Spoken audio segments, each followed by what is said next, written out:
호세아 강의 5번째 시간인데요.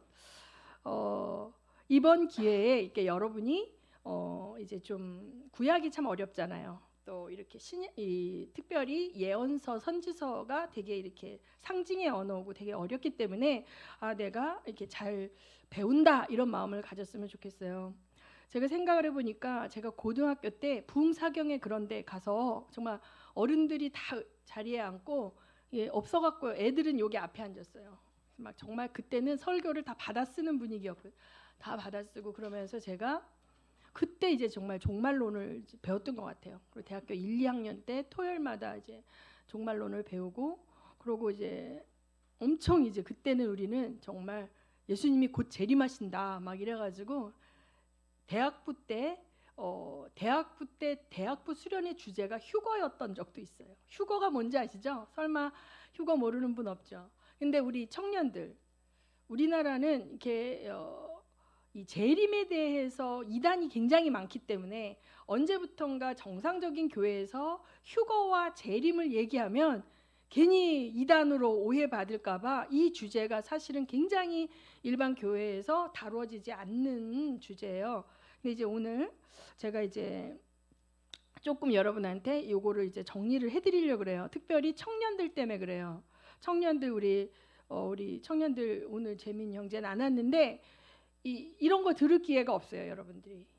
찬양 집회는 많이 가고 이제 이렇게 신약의 말씀 이렇게 하지만 지금 종말의 때인데 이런 것들을 이제 잘 여러분이 혼자 구약을 읽어도 이해가 잘 안 되고 그렇기 때문에 이 설교를 잘 듣고 다시 이 호세아 말씀을 보면 여러분이 조금 더 쉬울 수 있어요. 그래서 다음 세대를 위하고 우리 교인들도 이번 기회에 그렇게 좀 알았으면 좋겠습니다. 자, 오늘 본문 말씀을 보면 자, 호세아 강의 5번째 시간 제목이 뭐예요? 시작. 나팔을 불라. 네, 8장 1절부터 7절까지 읽습니다. 시작. 나팔을 내 입에 댈지어다. 원수가 독수리처럼 여호와의 집에 덮치리니 이는 그들이 내 언약을 어기며 내 율법을 범함이로다. 그들이 장차 내게 부르짖기를 나의 하나님이여 우리 이스라엘이 주를 아나이다 하리라. 이스라엘이 이미 선을 버렸으니 원수가 그를 따를 것이라. 그들이 왕들을 세웠으나 내게서 난 것이 아니며 그들이 지도자들을 세웠으나 내가 모르는 바이며 그들이 또 그 은금으로 자기를 위하여 우상을 만들었나니 결국은 파괴되고 말리라. 사마리아여 내 송아지는 버려졌느니라. 내 진노가 무리를 향하여 타오르나니 그들이 어느 때야 무죄하겠느냐. 이것은 이스라엘에서 나고 장인이 만든 것이라. 참 신이 아니니 사마리아의 송아지가 산산조각이 나리라. 그들이 바람을 심고 광풍을 거둘 것이라. 심은 것이 줄기가 없으며 이삭은 열매를 맺지 못할 것이요 혹시 맺을지라도 이방 사람이 삼키리라. 은혜가 되는 말씀이 아니죠? 네, 역시 은혜가 되는 말씀은 아니에요. 근데 자, 이 8장 1절에 누구에게 명령하신 거예요? 나팔을 내 입에 댈지어다라고 말씀하시는 거는 하나님의 명령이에요. 그렇죠? 그러면 자, 나팔을 불라는 거죠. 이 구약에 또 이 성경 안에 나팔이라는 단어가 많이 나오죠. 이 나팔이 갖고 있는 의미를 여러분이 아셔야 돼요. 나팔. 자, 우리 계시록에 보면 나팔 몇 번 불어요? 7나팔 불죠.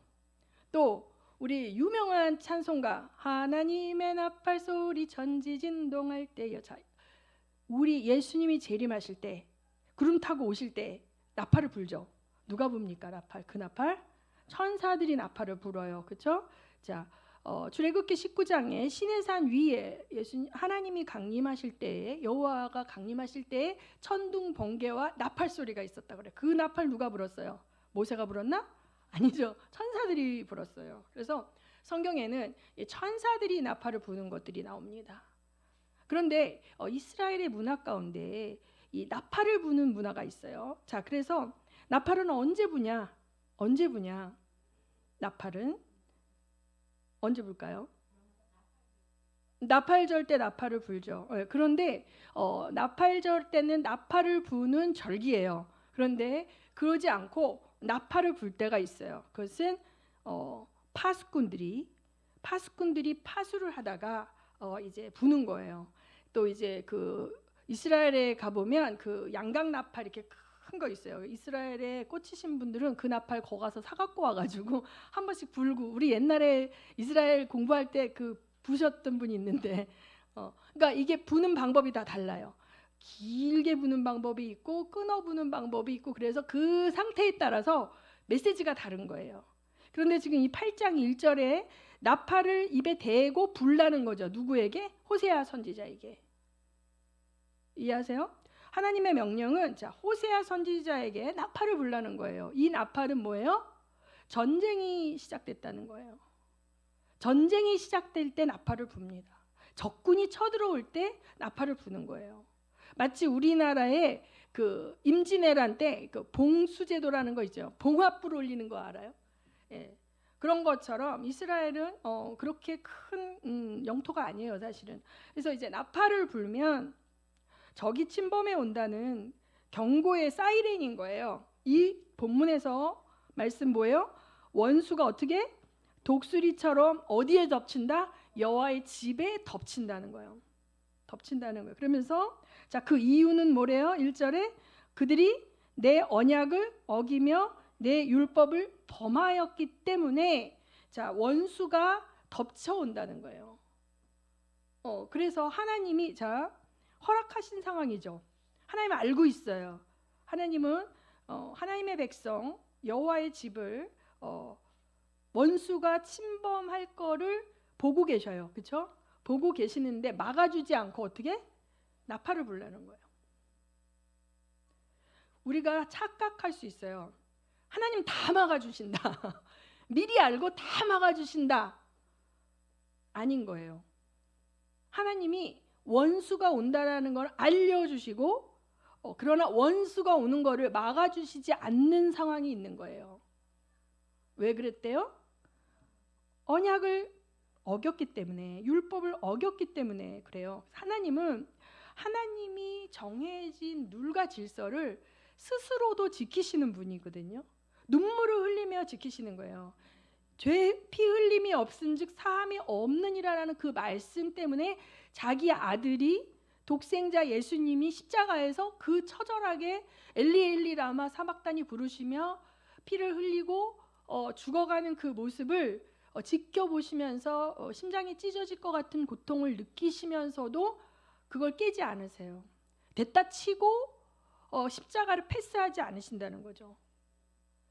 구약에서 창세기 3장에 여인의 후손이 뱀의 머리를 깨뜨릴 것이고 뱀의 후손은 여인의 발꿈치를 물리라고 예언하셨죠. 하나님이 그렇게 하시겠다는 거죠. 그래서 하나님은 자기가 말씀하신 거를 자기가 지키셔요. 지키지 않아도 되는데 지켜요. 그래서 신실하신 하나님인 거예요.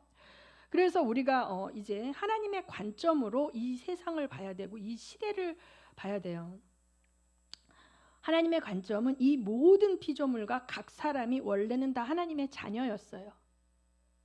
아담이 범죄하기 전까지 그 상속자처럼 하나님의 지으신 모든 피조물을 하나님처럼 누렸어요. 그렇죠? 선악과 먹는 거 빼놓고는. 그런데 자, 선악과를 먹는 타락 때문에 하나님을 반역하게 되었죠.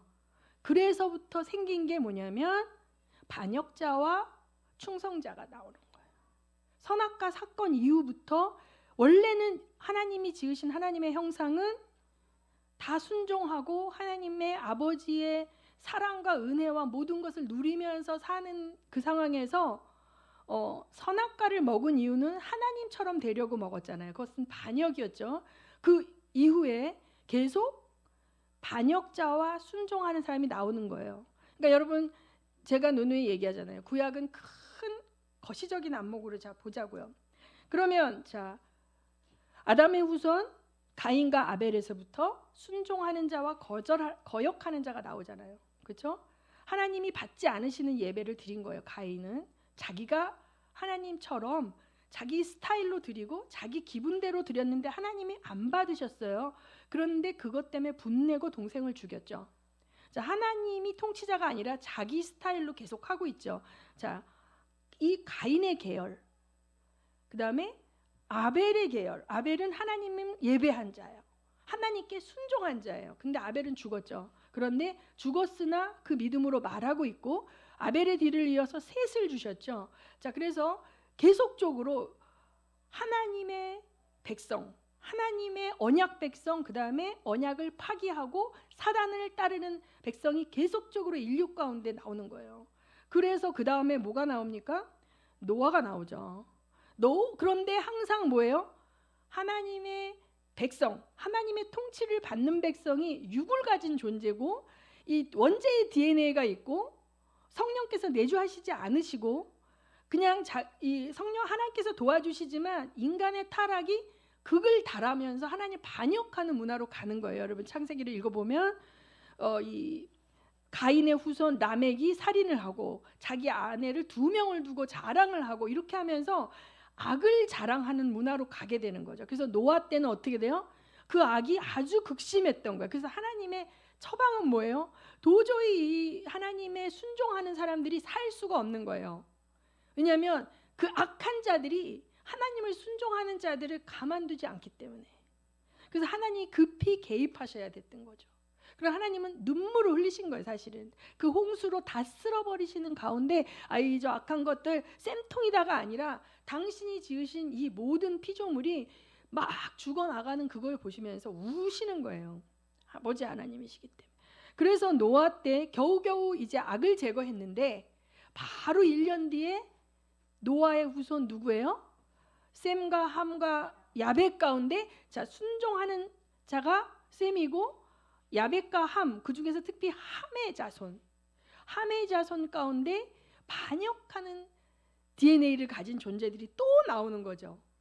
이제 니므롯이 나오고 바벨탑을 쌓고 하나님을 대적하는. 근데 항상 보면 룰을 지키고 순종하는 자들이 먹혀버리는 것 같은, 악인이 득세하고 하나님을 따르는 자가 고통을 당하고 신음하는 역사가 또 나오는 거예요. 바벨탑 사건에. 그래서 하나님이 거기서 아브라함을 뽑아내시잖아요. 자, 그래서 아브라함과 하나님과 언약을 맺으셔서 이제 처음에 하나님이 아담하고 했던 그 세팅처럼 하나님을 따르는 언약에 순종하는 자, 충성자의 조상을 삼았는데 여기서도 보면 이스마엘이 등장하는 거예요. 이삭과 이스마엘이 있는 거예요. 그렇죠? 그 다음에 이삭의 자손 안에 야곱과 에서가 있는데 에서는 뭐예요? 언약을 무시하고 언약을 짓밟고 하나님과 관심이 없는 에서가 나오는 거예요.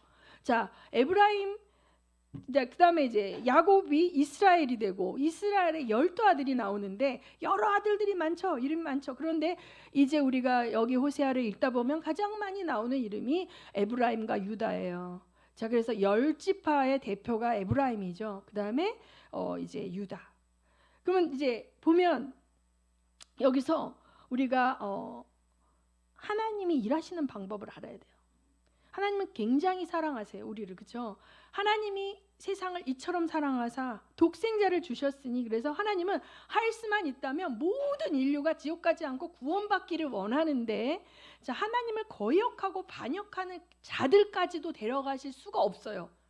그걸 용납하면 하나님이 아니게 되기 때문에. 그렇죠?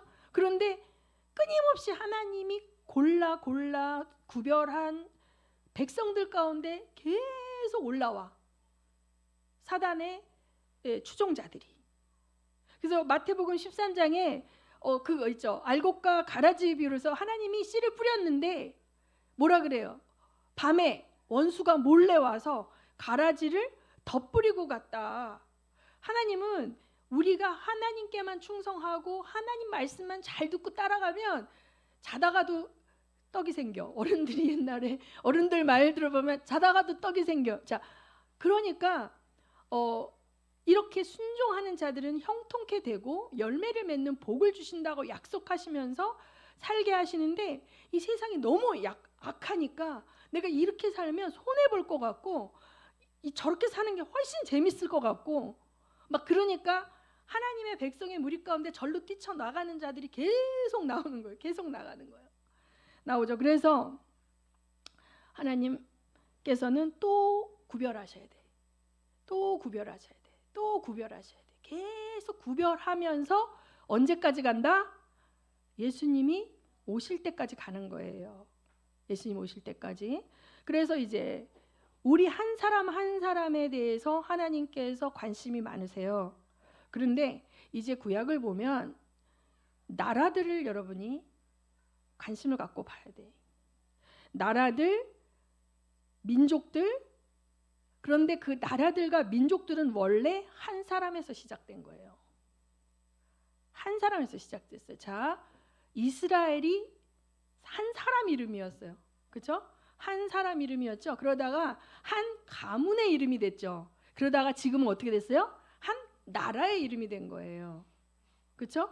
그래서 하나님의 관점에서 보면 처음과 나중을 동시에 보실 수 있으신 하나님의 시공을 초월하신 관점에서 보면 이스라엘을 볼 때 야곱이 보이는 거예요. 그러니까 한 나라가 성경에 의인화되어져서 마치 그 열방이라는 그 국가들, 에도마, 뭐 이렇게 아수르야, 바벨로나 이렇게 말씀하실 때, 한 사람에게 말씀하시는 것 같이 말씀하시는데, 자, 그 나라의 기원에는 사람이 있어요. 한 명이. 여러분이 이제 바벨탑 그거 보면 다 흩으시죠. 바벨탑 위에 흩어져서 갈라져 나가는 그 쭉 보면 그 사람들이 나중에는 뭐가 돼요? 나라가 되고 국가가 되는 거죠. 그래서 집합적 개념으로 인격적으로 대하시는 거예요. 그런데 그 집합이라는 것은 그 집합 안에 이제 여러 개체가 있죠. 여러 개체가 있기 때문에 거기서는 어떻게 대하시냐? 남은 자를 추려내시는 거예요. 그래서 그 에브라임아 할 때 에브라임이라 그래서 다 구원받는 거 아니고, 유다야 할 때 유다이기 때문에 구원받는 건 아니에요. 그러나 유다야라고 부르실 때 그 유다의 후손들, 유다 넷째 아들, 야곱의 넷째 아들 유다의 캐릭터는 야곱이 이스라엘이 죽을 때 그 유언한 거에 보면 유다가 앞으로 해야 할 사명이 쫙 나와요. 모든 하나님의 택한 언약의 족장들은 아브라함도 이삭도 특히 이제 여러분이 야곱의 유언을 자세히 보시면 12 아들에게 대해서 한 명 한 명을 다 유언을 했는데 그것은 예언이에요. 그러니까 즉 말하자면 이 사람이 하나님의 영으로 이제 천국 가기 전에 우리가 이제 죽기 전에 영이 열리기도 하는 것 같아요. 자, 그래서 하나님이 이 아이들의 이 12 자식들에게 하시고자 하는 어떤 계획표를 예언적으로 이렇게 선포해주고 축복해주고 간 거예요. 그렇죠? 그래서 이제 유다는 거기서 이제 왕의 홀이라고 나오고 리더십을 갖는다는 게 이미 이제 야곱 때에 결정되어 있는 거예요.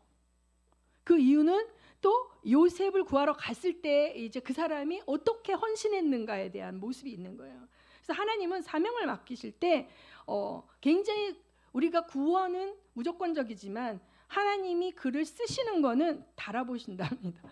굉장히 달아보십니다. 왜냐하면 이 사람 잘못 세우면 공동체 전체가 망해버리거든요.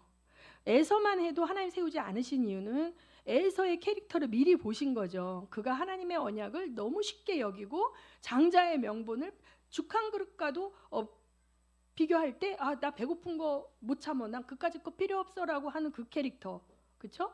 그래서 하나님은 그래서 이제 이 각 나라들을 바라보실 때 그 나라들에 대한 사명이 있고 그 나라들에 대한 기대가 있어요. 그런데 자, 그 나라들에 대한 기대를 충족시켜 드리고 그 사명을 완성시켜 드리는 건 그 민족 전체에서 할 수가 없고, 거기서 하나님과 인격적으로 만나고 하나님과 언약 관계 속에서 충성된 자들이 하는 거예요.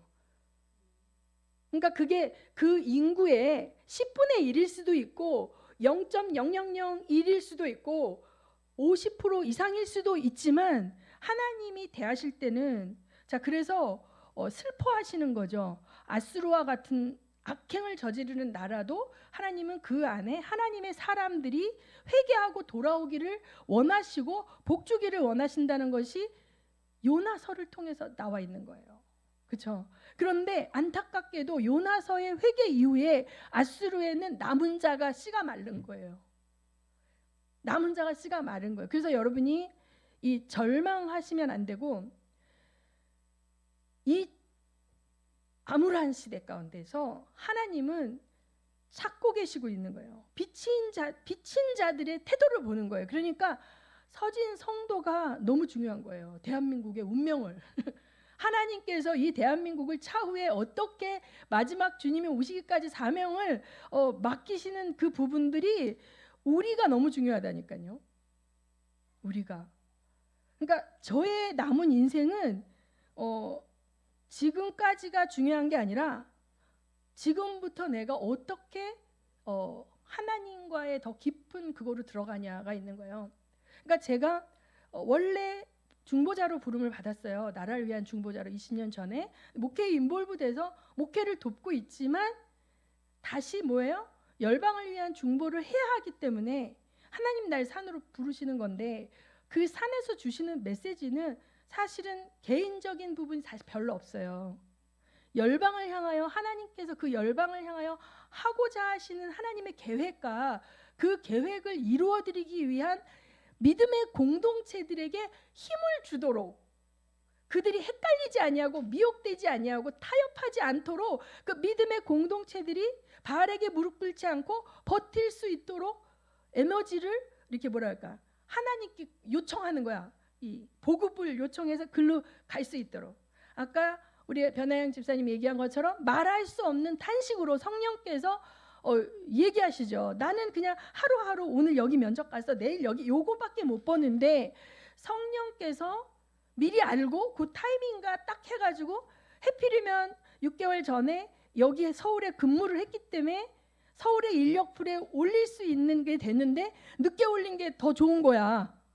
올린 직전이기 때문에 바로 눈에 딱 띈 거잖아. 막 몇 년 전에 올렸으면 저 밑에 내려가 있을 텐데. 그러니까 하나님의 시와 때에 하나님께 순종하고 내가 믿음을 포기하지 않을 때 하나님께서 테스팅을 많이 하신 거죠. 그동안. 그랬는데 이 순간에 이제 하나님께서 역사하시는 것처럼 여러분 모두가 다 그게 있고 서진교회에게도 그게 있는 거예요.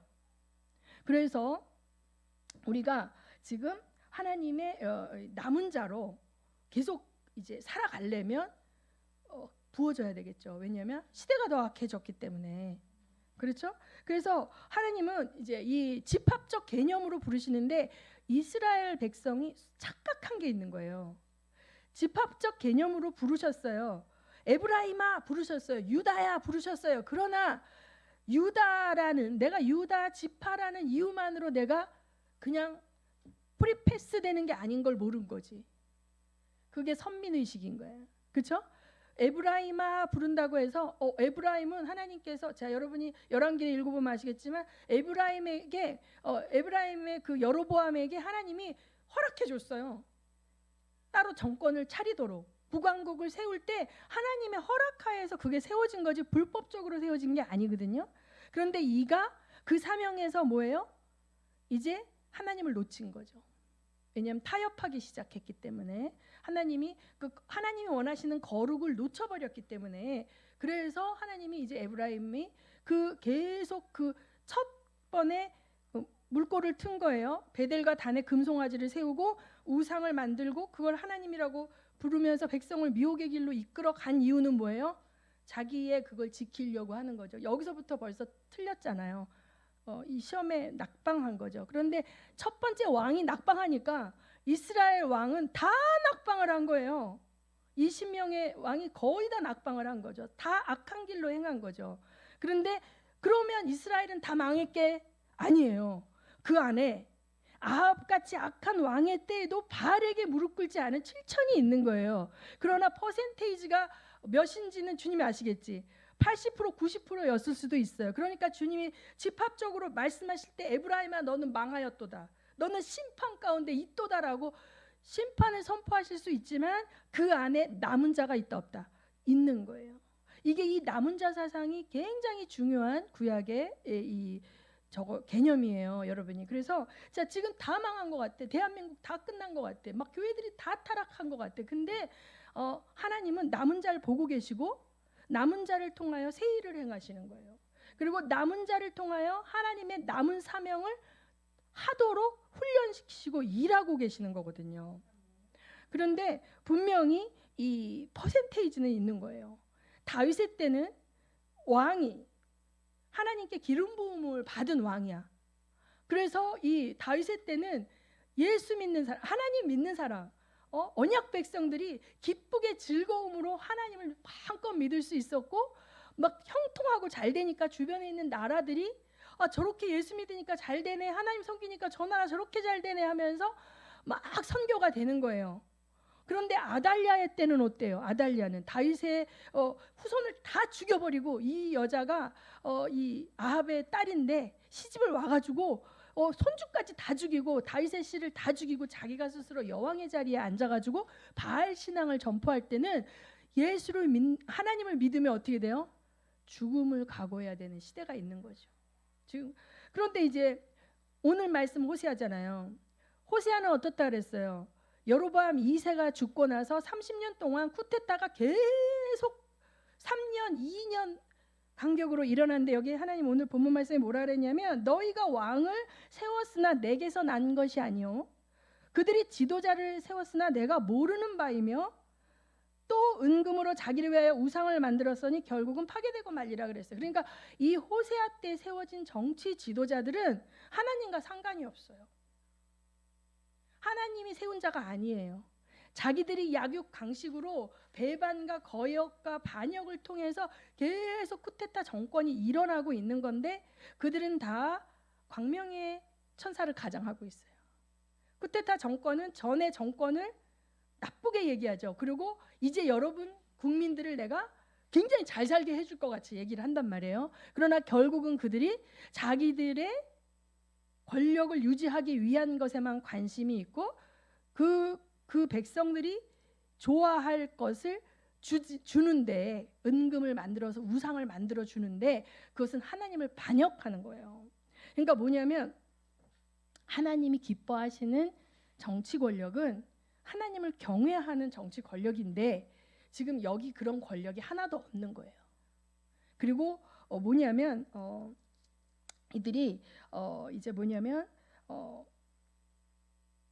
자기의 돈을 주고, 자기가 여러 나라에게 돈을 주고 조공을 바쳤는데 결국은 그 무거운 짐 때문에 더 범죄하게 된다는 거예요. 무슨 말이냐면, 이 나라가 주변에 있는 아수르라든지 애굽이라든지 이런 강대국들에게 조공을 바치면서 타협을 하고 그들의 신앙을 받아들이고 비율을 맞춰요.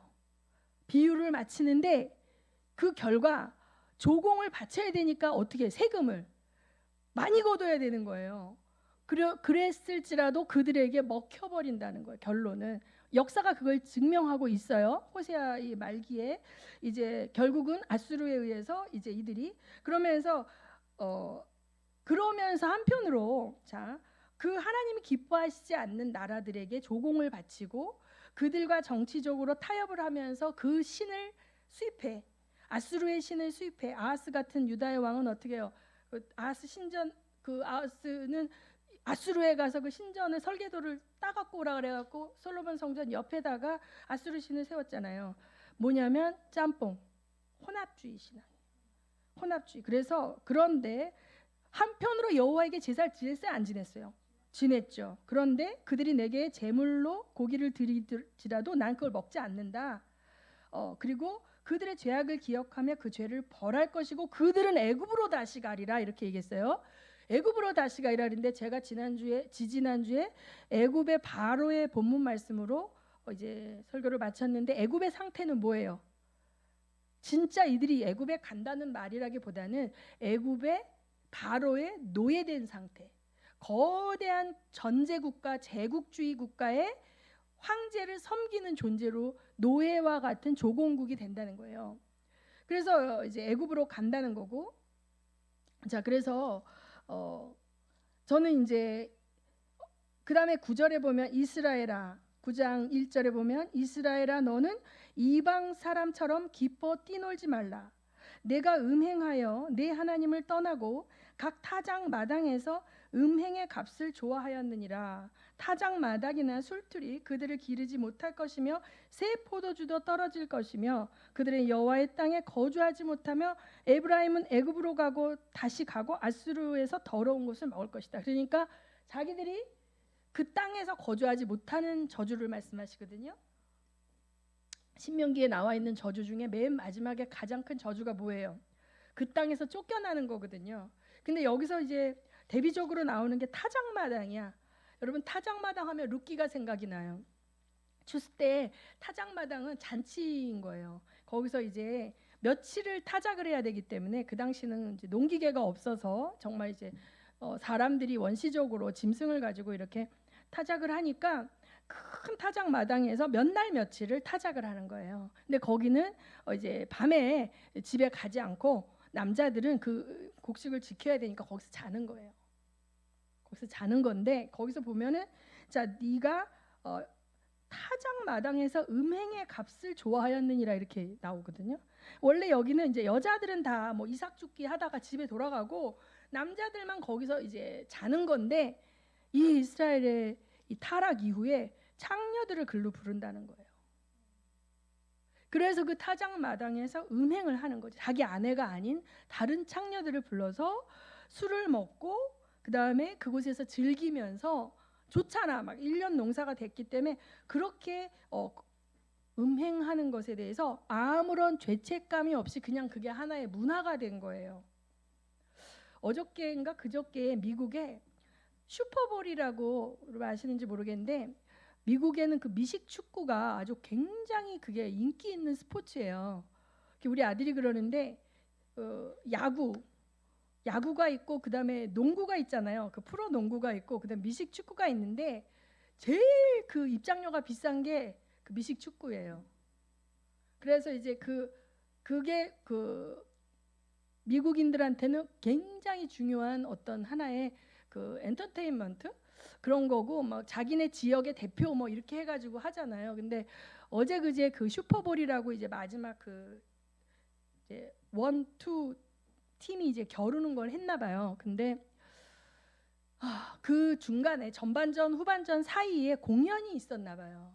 근데 공연이 있었는데 그 사단의 형상을 한 것들이 내려오고 그 다음에 그 춤을 추는 사람들이 얼굴에 하얀 가면을 쓰고 그러니까 정말 그 마귀적인 느낌이 나는 그런 것들을 이렇게 하는데 저는 참 왜 이럴까?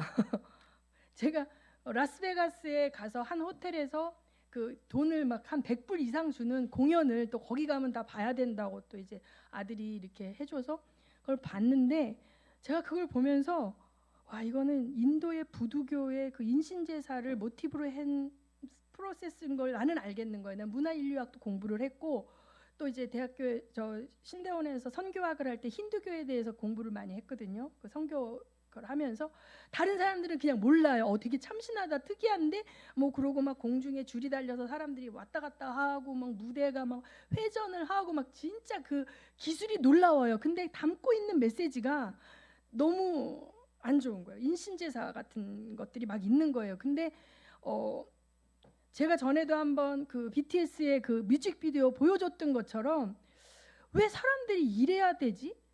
왜 그 엄청나고 행복하고 모든 국민이 즐기는 시간에 왜 기독교적이고 하나님의 그런 걸 하는 거는 막 길을 쓰고 못하게 막 막잖아요. 그런데 이렇게 막 어둡고 사단을 숭배하는 것 같고 막 마귀의 형상을 한 것들이 막 위에서 막 내려오고 막 이렇게 뒤덮이고 이런 거는 왜 환호를 하냐고.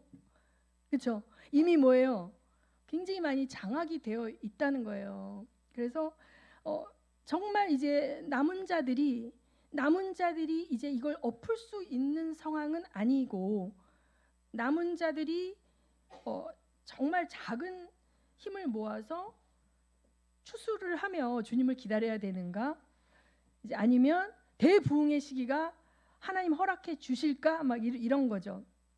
제가 이제 여러분에게 오늘 하나 말씀드린 거는 재림을 예수님이 하실 때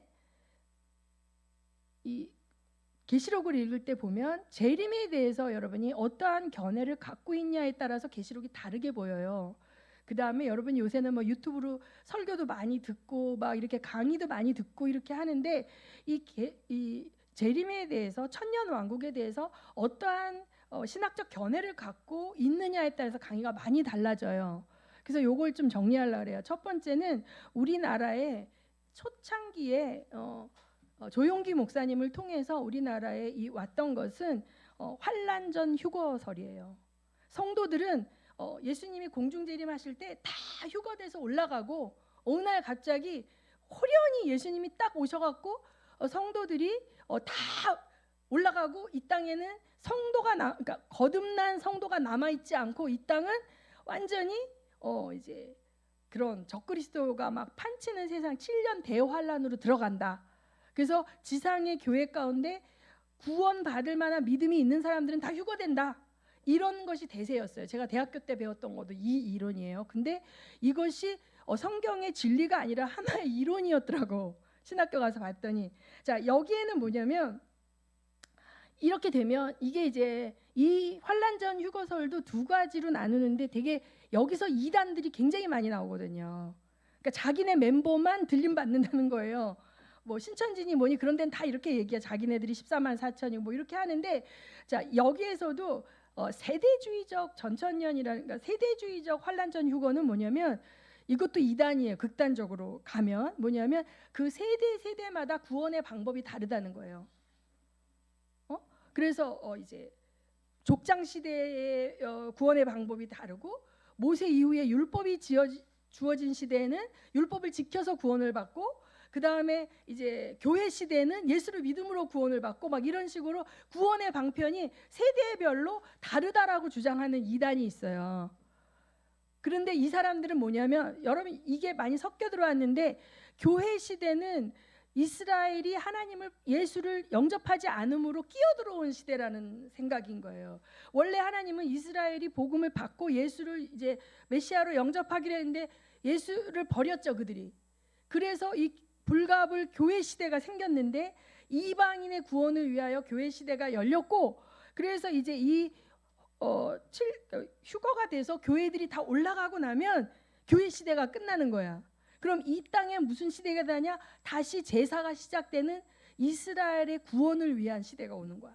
이게 세대주의적 전천. 그래서 제사가 다시 드려지고 이 구약의 율법을 그대로 지키는 이스라엘의 백성들을 구원한다는 거예요. 이걸 믿는 사람들도 있어요. 그래서 지금도 막 이스라엘에 가갖고 어떤 선교사님들은 막 율법 지켜, 유대인으로 막 귀화해가지고 막 이런 이단이 있는데, 이거의 취약점은 뭐냐면 교회가 환란을 안 겪는다고 가르친다는 거지. 그냥 어느 날 갑자기 이렇게 있다가 교회는 그냥 싹 올라가고 나머지는 저주받은 자들이 막 고통을 하고 여기서 구원받는 건 거의 불가능할, 성령도 이땐 역사하시지 않는다 막 이렇게 가르치죠. 두 번째는 뭐냐면 이제 이게 가장 많이 이제 일반적이고 보편적으로 하는 역사적 전천년설인데, 이건 뭐냐면 주님의 재림이 있고 그 이후에 천년 왕국이 온다는 거예요. 천년 왕국이라는 것은 천년 동안 예수를 믿는 사람들, 하나님의 뜻에 합당하게 휴거된 자, 그러니까 첫째 부활에 참여한 자, 예수님이 공중재림하실 때 거기 휴거돼서 올라간 자들이 천년 동안 왕 같은 제사장으로 다스린다는 거예요. 이 천년의 시간, 그때 마귀는 어떻게 잠시 무적응에 넣어놓는다는 거예요. 이 천년 동안 이제 이렇게 왕노릇한다는. 근데 이것은 마지막 때에 환란이 될 때 한때 두때 봤대. 그러니까 7년 대환란의 앞부분을 어떻게 한다? 교회가 겪는다라고 가르치는 거죠.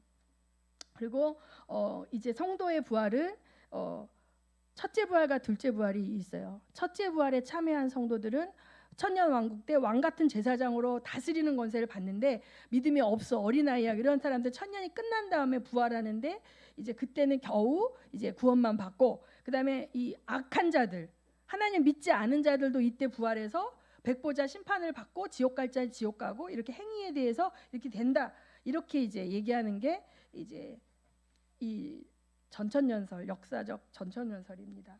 그다음에 이제 지금은 거의 없어졌어요. 후천년설은 뭐냐면 교회들이 부흥이 돼가지고 교회가 이제 지구상의 모든 사람들, 모든 민족을 다 전도하고 덮어버렸어.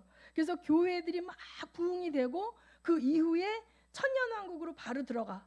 그리고 그 천년왕국 끝에 예수님이 재림하신다. 이게 후천년설인데, 이것은 왜 이런 이론이 나왔냐면 산업혁명 이후에 과학기술이 엄청 발전이 되고 막 전기도 발전이 돼서 막 자동차도 나오고 막 이러니까 세상이 너무 좋아지는 거야. 이게 천국 같아. 여러분이 지금 살고 있는 게 100년 전의 왕보다 여러분이 훨씬 편리하게 사는 거 아세요? 그렇죠? 100년 전의 왕보다 여러분이 누리는 기술과 이런 거의 편리 혜택이 엄청난 거잖아요. 그래서 이게 너무 이게 문화랑 이 산업이 발전하니까 이대로 천국 되는 줄 아는 거예요. 그런데 이게 어떻게 깨졌냐면 1, 2차 세계대전이 일어나면서 지옥과 같은 일들이 생겨나면서 이 이론은 이제 맥을 잃어버렸어요. 그 다음에 이제 네 번째는 무천년설이야. 무천년설이라는 거는 천년이라는 왕국을 숫자적 천년이 실제한다고 보지 않고 그냥 하나의 상징으로 보는 거예요. 상징으로. 제가 나온 백석 신학교 대부분의 장로교 교파는 이 이론을 따릅니다. 무천년설을. 저는 이거를 이제 100% 신봉하지는 않는데, 그러니까 그러면 천년 왕국이 지금이라는 거예요. 그러면 지금이 성경에 나오는 뭐 독사굴에 어린애가 손 놓고 뭐 어린 양가 뛰노라? 아니잖아요. 그런데 왜 지금을 천년 왕국이라 그러냐면, 그러니까 이미와 아직의 개념을 말하는 거예요. Already, not yet. 이미 시작이 되었다. 그러나 완성된 게 아니다. 그러니까 우리가 예수 안에서 거듭났어. 그런데 우리 영이 자라잖아요. 우리 영이 이제 자라가는데 그 과정이 있는 것처럼 이 천년 왕국도 그런 개념으로 봐야 된다. 이렇게 이제 얘기하는 개념을 갖고 있는 사람들은 계시록에 대해서 전혀 다르게 이제 풀어냅니다. 그런데 저는 어떻게 보냐? 저는 일단 후천년설은 이제 아니고 세대주의 천천년도 아니고, 근데 저는 부분 무천년설적인 관점으로도 봅니다. 왜냐하면 일회적 사건이 아니에요. 성경의 상징과 비유로 이제 기록된 거는 계속적으로 이렇게 그 비슷한 사람이 반복해서 역사적으로 나타날 때가 있어요. 예를 들어서 적그리스도에 대해서도 보면 신구약 중간기에 안티오쿠스 에피파네스 4세가 제우스 신상을 이제 성전에 세우고 제사장들에게 돼지고기 먹일 때 사람들은 그 사람이 적그리스도라고 생각하고 이제 예수님이 이제 메시아 왕국이 도래했다고 생각을 한 거죠. 그러니까 반복적으로 그런 어떤 적그리스도적인 사람들이 이제 등장하는데, 정말 마지막에 정말 어느 날 진짜 적그리스도가 나올 것이다. 이제 이렇게 저는 보고 있어요. 무천년설인 사람들은 그걸 주장하지 않고, 지금 우리가 얼마나 많은 적그리스도들이 있냐. 김일성도, 그 다음에 히틀러도 뭐 이렇게 이제 얘기하죠. 그런데 저는 이제 그렇게 볼 수도 있지만 그 전초전이 있고 정말 실체가 등장할 수 있다. 이렇게 보는 거예요. 그래서 최종적으로 종말의 때에 강하게 성취된다. 그러나 부분 우리가 깨울 수 있도록 하나님은 연습시키는 거예요. 연습시킨다고 봐요, 저는. 그래서 계시록 12장 9절에서 17절 이 말씀도 이 천년 왕국 어떻게 보냐에 따라서 해석이 다른데, 저는 이제 그렇게 보는 거예요. 반복적 성취로 보는 거예요. 자, 봅시다. 계시록 12장을 봅니다. 다 같이 읽습니다. 시작.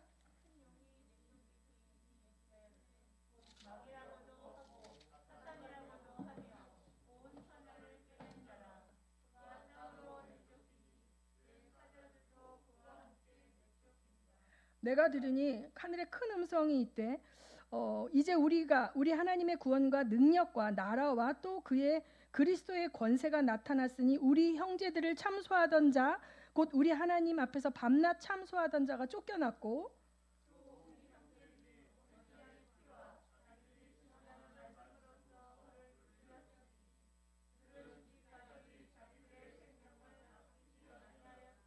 그러므로 하늘과 그 가운데 거하는 자들은 즐거워하라. 그러나 땅과 바다는 화 있을진저 이는 마귀가 자기의 때가 얼마 남지 않은 줄을 알므로 크게 분내어 너희에게 내려갔음이라 하더라. 13절.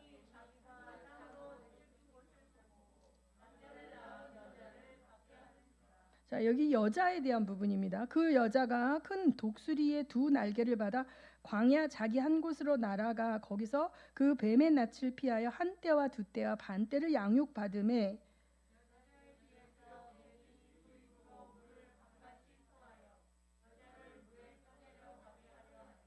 땅이 여자를 도와 그 입을 벌려 용의 입에서 토한 강물을 삼키니.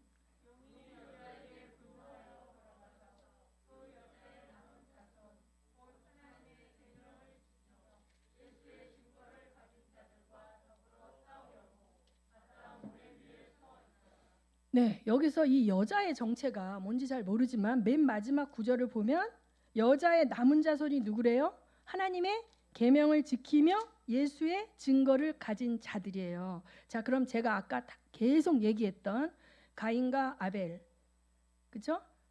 아브라함의 자녀 이삭과 이스마엘, 야곱의 자녀 저기 이삭의 자녀 에서와 야곱. 에서 뭐예요? 하나님의 언약의 계보를 따라오는 자들이 지금 여자의 남은 자손으로 이어지는 거죠. 그렇죠? 자, 그래서 이 메시아적 공동체라고 보여져요. 저는 이 메시아적 공동체인데 이 안에는 유대인 공동체와 이방인 공동체가 함께 있어요. 에베소서를 보면, 그렇죠? 그리스도를 머리로 하는 이방인과 유대인이 한 몸이 된 공동체가 바로 이 여자. 그런데 이 여자에 대해서 누가 분낸대요?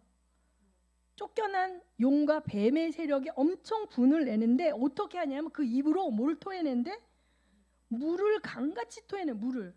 홍수가 나는데 여기서 홍수가 어떻게 한다?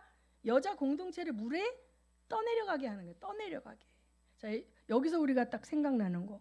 너희가 집을 짓되 반석 위에 지은 자는 홍수가 나고 창수가 남에 떠내려가지 않는다 그랬어. 그렇죠? 모래 위에 지은 자는 어떻게? 다 떠내려가고 하나도 흔적 없이 남는 거예요.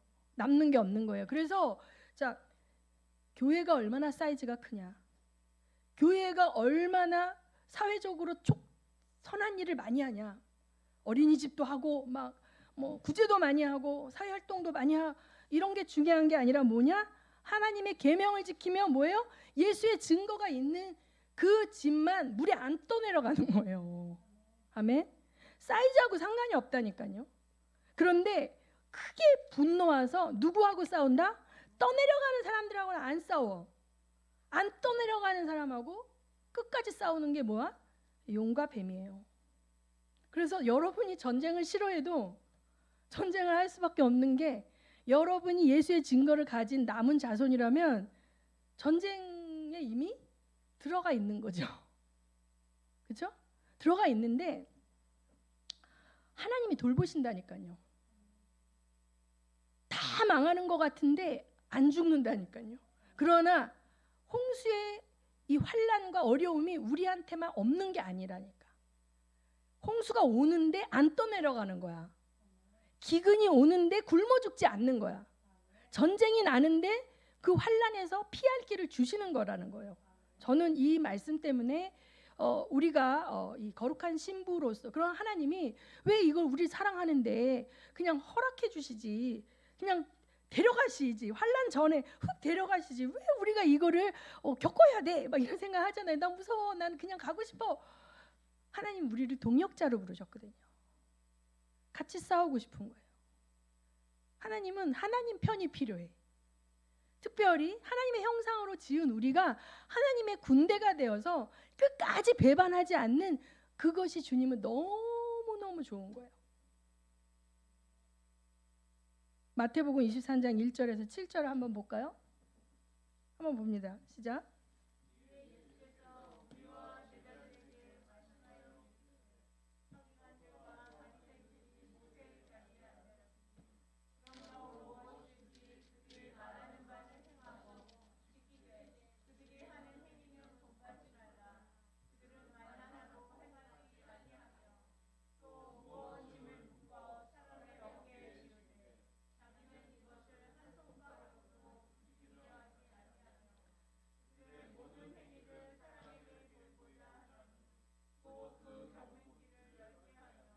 네, 거기까지 합니다. 자, 여기서 그래서 하나님이 이 환란을 통해서 흔드는 걸 통해서 백성들을 깨우시는데, 왜냐하면 거짓 선지자들과 참 선지자들을 구별하는 안목을 주시고, 거짓 선지자를 따라가면 망하니까 따라가지 말아야 되죠. 근데 그들을 구별하는 방법이 뭐라 그래요? 말하는 대로 살지 않는다는 거예요.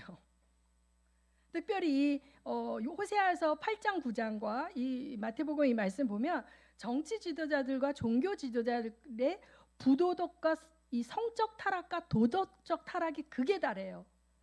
이 이스라엘의 마지막 때. 그런데 이 이스라엘이 망하기 직전에 아까 그 타작마당에 여자들 불러가지고 창녀들 불러서 논다 그랬잖아요. 종교 지도자 정치들의 심한 도덕적 타락과 그 다음에 또 이제 보면 17절에서부터 28절을 보면 외식하는 거예요. 외식이라는 말은 위선이에요. 거룩을 가장하는 거지. 그래서 여러분이 참 선지자와 거짓 선지자를 구별해야 돼. 지금 정치 지도자건 이 어떤 이 신앙적 지도자건 저는 진보와 보수를 얘기하는 게 아니에요. 하나님이 세우신 하나님의 사람들을 따라가야 돼 우리가.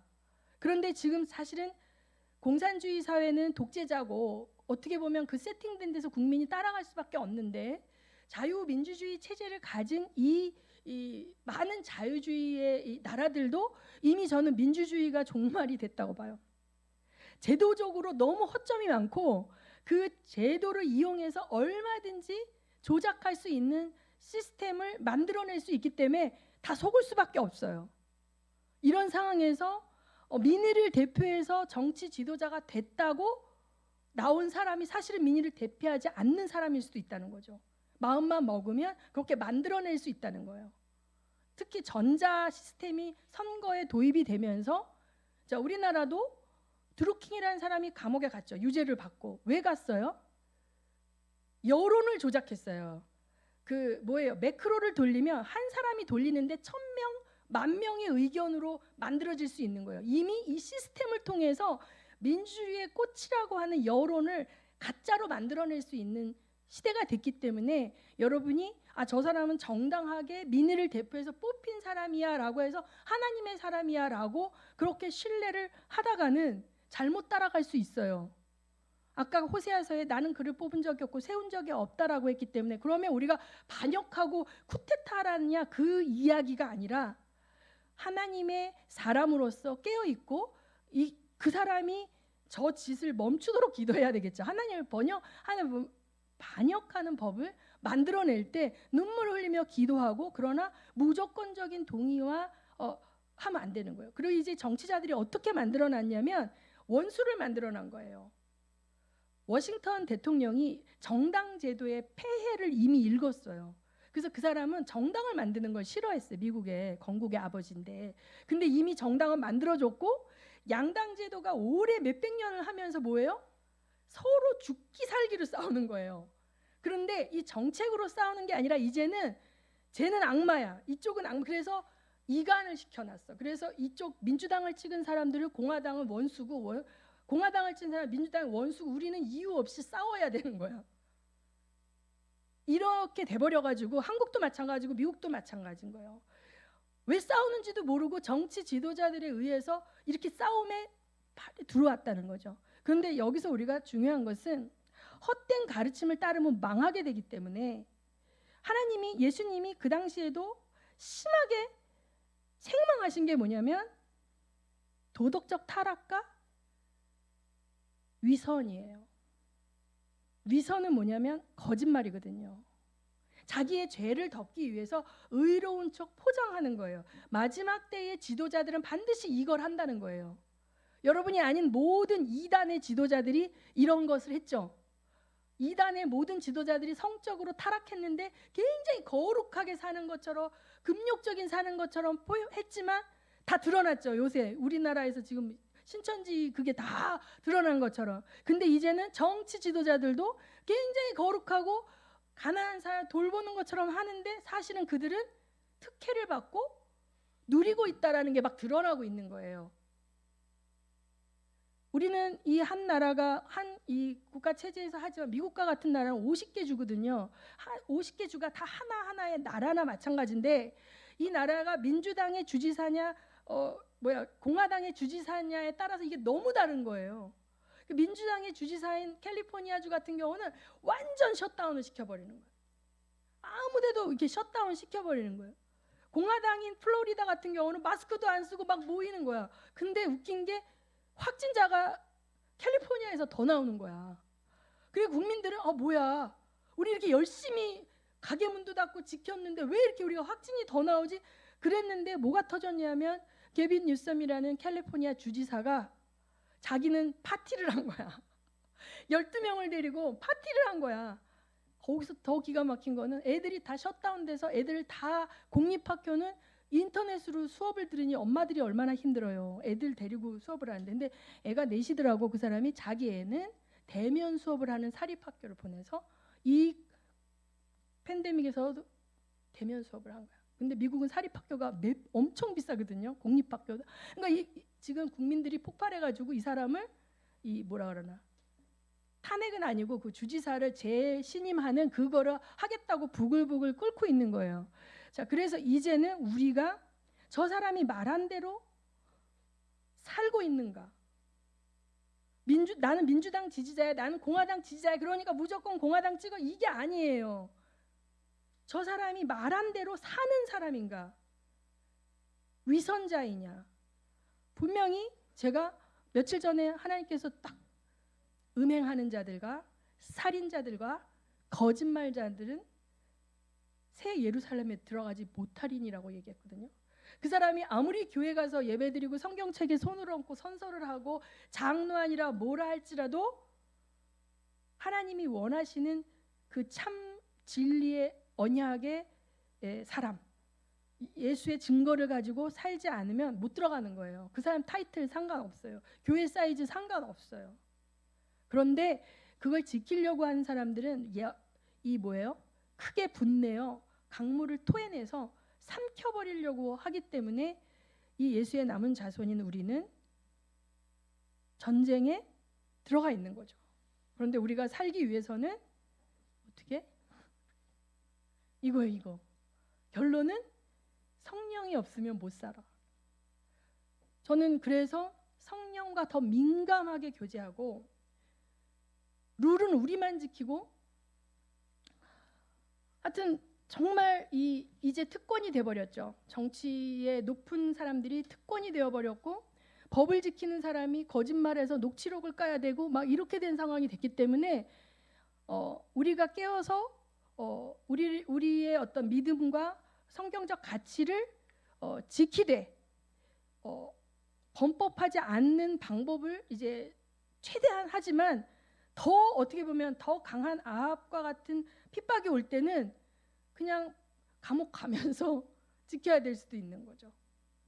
그래서 이제 여러분이 오늘 말씀을 통해서 하나님께서 남은 자를 구별하시고 남은 자는 대가가 지불되어지나 굉장한 특혜가 있는 거예요. 하늘나라에 갔을 때 평안의 시대를 살았던 성도들이 이 환란의 시대를 사는 성도들을 막 존경하며 너무 부러워하고 하나님께서 그 눈물을 닦아주신다 그랬고 그 10고울의 건세 반드시 보상해 주시는 하나님이신 걸 믿으시기 바랍니다. 그래서 나는 뭐를 해야 되지? 제가 우리 변하영 집사님 그때 기도할 때 교사라는 직분을 통해서 이제 한 영혼을 기도하면서 담임을 맡으면 한 영혼을 받아라. 그 한 영혼을 내가 이 학교에 있는 한 반드시 복음을 전하고 떠나라. 이렇게 얘기를 했거든요. 할렐루야. 1년 기간이 좀 긴데 한 영혼 말고 좀 한 두세 명? 나는 뭐 하지? 한번 찾아보세요. 제가 다들 우리 사모님 강도사님이지만 회사에 나가서 일을 해야 돼요. 주말에도 일을 해야 돼요. 저는 그냥 기도 안 하고 말씀 안 하면 저는 하나님 앞에 정말 죄 짓는 거예요. 왜냐하면 제가 할 일이 없어요. 가족도 한 명밖에 없잖아요. 자식도 없고. 쟤보다 저 또래나 저 위에 여자 목사님들 지금 난리예요. 친정엄마 돌보죠. 손주 돌보죠. 막 해요. 근데 저는 초장에 다 끝내가지고 다 딱 끝났어요. 그러니까 하나님이 너는 열방을 품고 기도의 멍에를 같이 매줘라. 제가 그러니까 아멘. 제가 나가서 돈 안 벌어도 하나님이 보너스도 주시고 할렐루야. 그렇죠? 그럼 나는 내가 할 걸 찾은 거예요. 선교가 막혀서 선교지에 1년에 몇 차례씩 못 갔지만 제가 가장 중요한 하나님의 멍에가 뭔지를 또 찾은 거거든요. 여러분도 찾으셔야 돼요. 이길순 집사님. 그렇죠? 찾으셔야 돼. 최은희 집사님도 찾으셔야 돼. 왜냐하면 우리가 그렇게 사명을 감당하는 것이 예수 그리스도의 반석 위에 우리의 집을 짓는 거고, 이것을 공력을 시험할 때 다 타버리면 상급이 없어. 근데 반드시 제대로 하나님 뜻대로 지은 자는 하나님이 보상해 주신다는데, 보상 때문에 하는 게 아니라 우리는 주님을 사랑하고 이 시대가 영광의 시대예요. 이 시대가 어쩌면 천사들이 가장 부러워하는 시대일 수도 있어요. 우리는 하루 한순간도 하나님과 동행하지 않으면 살 수 없는 노아의 시대와 같은 그런 시대에 지금 우리가 살고 있는 거예요. 그들은 다 시집가고 장가가고 하나님을 대적하는 문화를 즐기고 박수치고 환호하지만 우리는 그러한 문화에 설득되어질 수 없고 세뇌되어질 수 없고, 그들이 비웃는 이 성경 말씀의 진리만이 우리의 살 길이라는 걸 알고 이걸 지키다가 순교를 당할지언정 이걸 양보할 수 없는 우리들이기에 이 서진의 공동체는 떠내려가지 않는 공동체라고 저는 믿습니다. 이 시간에 우리 기도하겠습니다. 떠내려가지 않게 해주십시오. 사명 붙들고 이 홍수의 시대에 닻으로 든든히 서서 하나님이 원하시는 사명의 집을 짓는 우리가 되게 해달라고 통성으로 기도하시겠습니다.